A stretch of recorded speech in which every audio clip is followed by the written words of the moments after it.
Bismillahirrahmanirrahim. Assalamualaikum warahmatullahi wabarakatuh. Nah, kali ini kita akan belajar kembali. Setelah kemarin kita belajar tentang EYD, kita akan belajar tentang kalimat efektif. Baik, mahasiswaku yang luar biasa, dalam menyusun kalimat efektif itu sangat penting, keterampilan yang sangat penting karena nanti dalam menyusun artikel ilmiah ya atau menulis artikel ilmiah kita membutuhkan keterampilan dalam menuliskan kalimat efektif.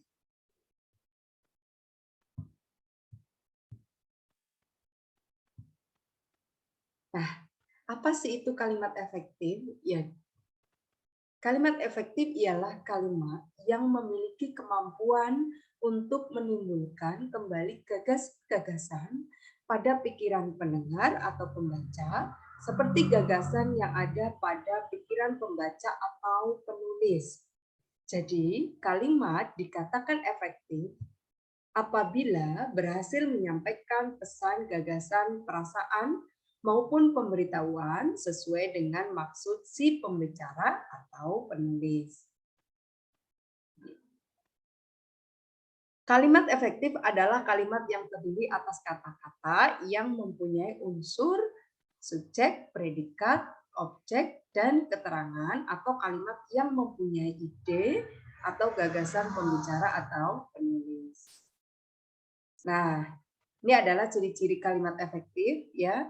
Yang pertama, memiliki unsur penting atau pokok. Minimal adalah ada S dan P. Jadi di dalam sebuah kalimat efektif itu harus ada subjek dan predikat. Itu minimalnya. Kemudian yang kedua adalah taat terhadap tata aturan ejaan yang berlaku. Jadi kalimat efektif ini harus sesuai dengan EYD ya. Menggunakan diksi yang tepat. Nah, yang keempat, menggunakan kesepadanan antara struktur bahasa dan jalan pikiran yang logis serta sistematis. Kemudian yang kelima, menggunakan kesejajaran bentuk bahasa yang dipakai. Kemudian melakukan penekanan pada ide pokoknya. Ketujuh, mengacu pada kehematan penggunaan kata. Jadi kata-katanya tidak boleh berlebihan ya. Kemudian menggunakan variasi struktur kalimat. Jadi kalimatnya strukturnya itu bervariasi. Kapan sih kalimat efektif ini digunakan ya? Kalimat efektif digunakan pada tulisan ilmiah seperti makalah, skripsi, tesis, disertasi, laporan penelitian dan sebagainya. Kemudian kalimat efektif ini berbeda dengan kalimat yang dipakai oleh sastrawan atau wartawan. Jadi berbeda ya. Nanti kalimat pada artikel ilmiah atau artikel penelitian dengan kalimat-kalimat yang dibuat dalam pemberitaan. Nah, syarat-syarat kalimat efektif yang pertama adalah kelogisan. Artinya apa? Kalimatnya pasif dan aktif itu harus jelas, logis ya, masuk akal. Jadi kalimat baik itu boleh kalimat pasif maupun aktif itu harus jelas. Kemudian yang kedua, subjek dan keterangan juga harus jelas. Misalnya membaca buku, siapa yang membaca ya? Harus jelas subjeknya. Kemudian Bapak membaca. Membaca apa? Harus jelas apa yang dibaca. Pengantar kalimat dan predikat harus jelas ya. Siapa, sedang apa yang dilakukan itu harus jelas. Induk kalimat dan anak kalimat juga harus jelas. Mana induknya, mana anak kalimatnya. Jadi setiap paragraf yang dituliskan itu ide pokok paragrafnya itu harus jelas. Subjek tidak ganda, tidak ada makna yang ambigu. Subjeknya satu. Predikat tidak didahului kata yang. Ya, kemudian lanjut. Nah, ciri-ciri yang kedua adalah keparalelan. Predikat kalimat majemuk setara rapatan harus paralel. Artinya, jika kata kerja harus kata kerja semuanya. Jika kata benda harus kata benda semua. Jadi sejajar ya, paralel ya. Contohnya, harga minyak disesuaikan atau kenaikan itu secara wajar. Ya, harga minyak disesuaikan atau dinaikkan secara wajar. Ini yang betul seperti ini. Jadi harus sama. Kalau ini dikan, maka yang lain dalam kalimat itu juga harus dikan. Nggak boleh satunya dikan, yang lainnya adalah kean. Jadi yang betul harga minyak disesuaikan atau dinaikkan secara wajar. Kemudian yang ketiga adalah ketegasan. Jadi kalimat efektif itu harus mengandung unsur-unsur ketegasan. Unsur-unsur yang ditonjolkan diletakkan di awal kalimat. Contohnya, Presiden menegaskan agar kita selalu hidup disiplin. Nah, jadi hal yang ditonjolkan diletakkan di awal kalimat. Kemudian membuat urutan yang logis, misalnya 1, 2, dan 3, kecil, sedang, dan besar, anak-anak, remaja, dan orang tua. Jadi urutannya itu dibuat logis atau beraturan. Contohnya, penggemarnya tidak hanya anak-anak, tetapi juga remaja, orang tua, bahkan kakek-kakek. Jadi kalimat ini bagus, efektif. Jangan sampai diganti dengan contohnya, misal penggemarnya tidak hanya kakek-kakek, tetapi juga ada anak-anak, remaja, dan orang tua. Itu tidak berurutan secara logis. Ya, atau dibalik tapi asal berurutan juga tidak masalah. Kemudian yang keempat adalah kehematan. Ya. Kehematan adalah penggunaan kata-kata secara hemat tetapi tidak mengurangi makna atau mengubah informasi. Contoh, ya di sini menghilangkan pengulangan subjek yang sama pada anak kalimat. Jadi kalau ada 2 kalimat, subjeknya sama, itu pada anak kalimat subjek bisa dihilangkan. Menghindarkan pemakaian superordinat pada hiponimi kata. Kemudian menghindarkan kesinoniman kata dalam kalimat. Nah, kemudian yang kelima adalah ketepatan. Ketepatan ialah pemakaian diksi atau pilihan kata yang tepat. Jadi pemakaian kata itu harus tepat. Kata berpasangan harus sesuai dan menghindari peniadaan preposisi. Ya, jadi pemakaian kata harus tepat, tidak boleh keliru. Misalnya pemakaian kata untuk manusia dengan yang lain itu tentunya berbeda, ya. Nah, ini cermat. Cermat ialah kalimat yang dihasilkan tidak menimbulkan tafsir ganda. Jadi artinya itu tunggal, bukan ambigu ya, tidak mengandung makna ambigu. Dan harus tepat diksinya, pemilihan katanya. Prinsip kecermatan ini berarti cermat dan tepat menggunakan diksi. Agar tercapai kecermatan dan ketepatan diksi harus memperhatikan pernyataan berikut. Contohnya yaitu menghindari penanggalan awalan. Ya, hindari peluluhan bunyi. Hindari bunyi S, P, T, dan K yang tidak luluh. Dan hindari pemakaian kata ambigu. Kemudian kepaduan. Kepaduan ialah informasi yang disampaikan itu tidak terpecah-pecah. Kalimat tidak bertele-tele dan harus sistematis. Kalimat yang padu menggunakan pola aspek agen verbal atau aspek verbal pasien. Di antara predikat kata kerja dan objek penderita tidak disisipkan kata daripada atau tentang. Nah, kemudian kesejajaran. Kesejajaran adalah penggunaan bentuk-bentuk yang sama pada kata-kata yang paralel. Agar kalimat terlihat rapi dan bermakna sama, kesejajaran dalam kalimat diperlukan. Contoh ya, maskapai tidak bertanggung jawab terhadap kehilangan dokumen, kerusakan barang, busuknya makanan, dan jikawan yang diletakkan di dalam bagasi tiba-tiba mati.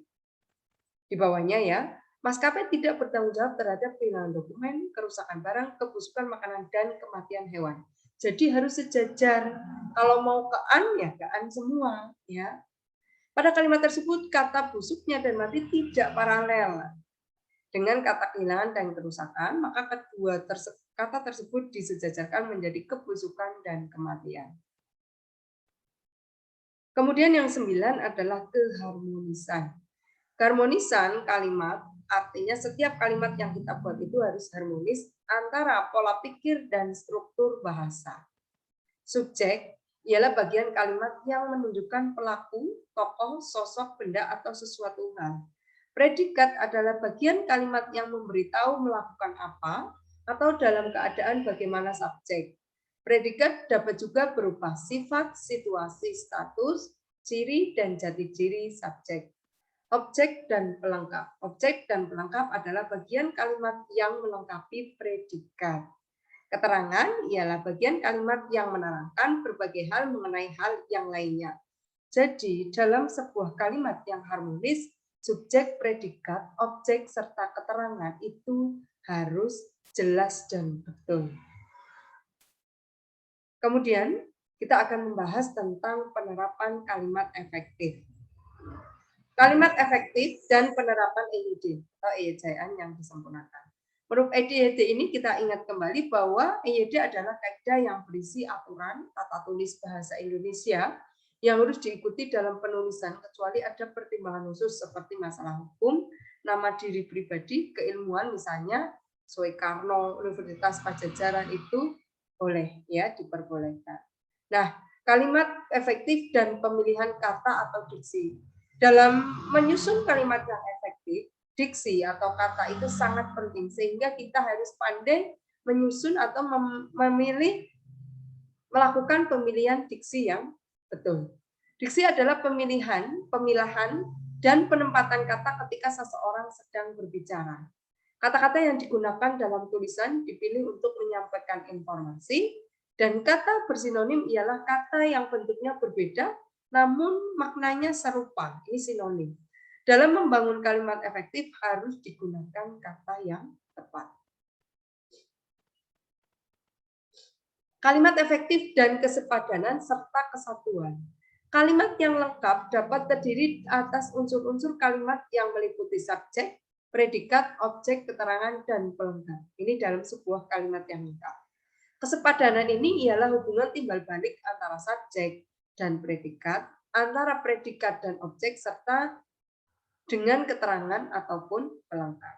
Jadi kesatuan ialah bahwa setiap kalimat ini harus mengandung satu ide pokok atau kesatuan pikiran. Jadi di dalam kalimat itu jangan idenya bermacam-macam, ya harus kesatuan.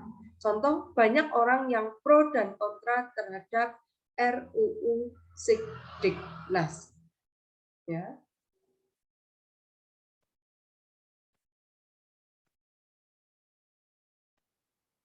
Jadi di sini mengandung unsur subjek, predikat, objek, keterangan, ya, subjek, predikat, kemudian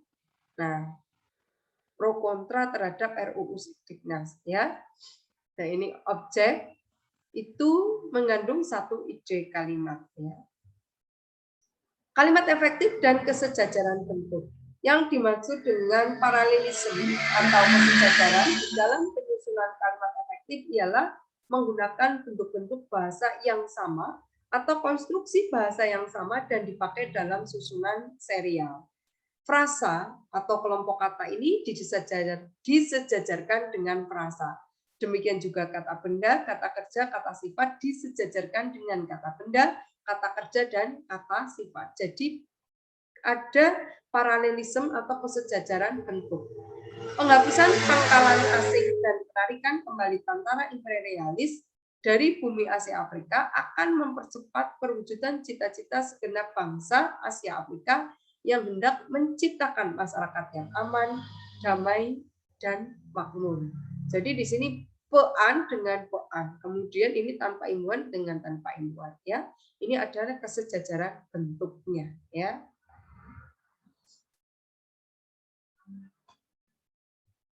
Kalimat efektif dan penekanan ide pokok. 1. Posisi kata dalam kalimat. Jadi delegasi pemerintah, ini contohnya ya. Delegasi pemerintah Indonesia dan pimpinan Gerakan Aceh Merdeka atau GAM akhirnya sepakat memulai perundingan tentang perdamaian di Aceh. Pimpinan Gerakan Aceh Merdeka dan delegasi pemerintah Indonesia akhirnya sepakat memulai perundingan tentang perdamaian di Aceh.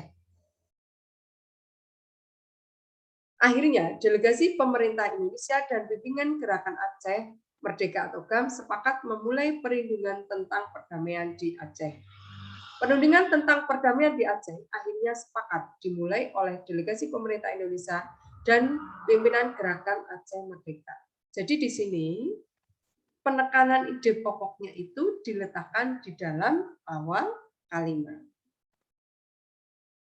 Urutan logis. Contoh, penderitaan para pengungsi itu susah, sulit, dan tragis. Ya, yang datang saat itu para lurah, camat, dan para bupati seprovinsi Sumatera Selatan. Jadi di sini urutan logis, misalnya dari yang mudah sampai ke yang sangat sulit. Ya, dari yang kecil cakupannya sampai ke yang besar. Dari jabatannya kecil sampai membesar. Itu ya. Pengulangan kata. Pembangunan dapat dilihat sebagai proses yang rumit dan mempunyai banyak dimensi, tidak hanya dimensi ekonomi, tetapi juga dimensi politik, dimensi sosial, dan dimensi budaya.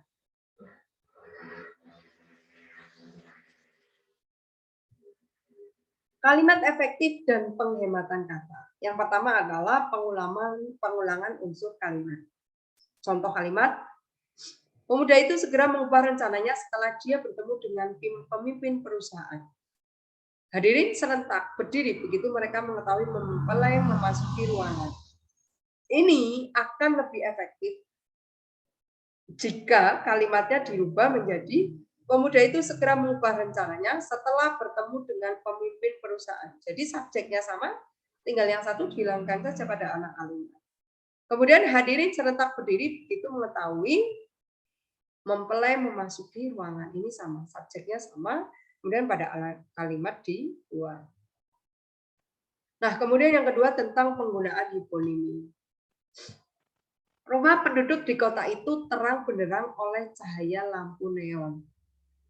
Ini akan lebih baik jika rumah penduduk di kota itu terang benderang oleh neon. Ya, jadi hiponiminya dihilangkan. Atau langsung menggunakan hiponimnya saja. Jadi tidak dua-duanya. Laju inflasi bulan Januari tahun lalu sebesar 0,7%, sedangkan bulan April tahun ini 1,5%. Ini akan lebih efektif jika laju inflasi Januari tahun lalu sebesar 0,7%, sedangkan April tahun ini 1,5%. Jadi langsung menyebutkan hiponimnya saja.